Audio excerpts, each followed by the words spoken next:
భోగ భాగ్యాలనిచ్చే భోగి ధరణి ముద్దాడి మురిసే నింగి ధాన్య రాసులతో ఇలతులతోగి పచ్చని ప్రకృతి పరవశించగా వచ్చే సంక్రాంతి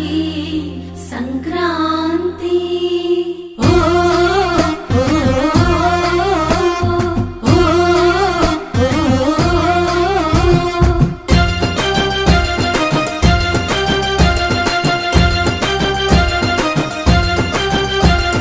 రంగు రంగుల ముగ్గులు రస నిండు గుండెనే చుట్టూ సుక్క బొట్లు సూపుల కళ్ళం వేసనే నట్ట నడుమ నవ్వుల పువ్వుల గొప్పెమ్మ చూడే రతనాల పల్లెకు సంబురాలు తెచ్చి సంక్రాంతి నేడే దక్షిణాయనాన సూర్యుడు దిశను మార్చి ఉత్తరాన భానుడు నడవంగానే లమ్మ పొత్తిల్లు మరవంగ ధనధాన్య గారాలు విలసిల్లగా వచ్చింది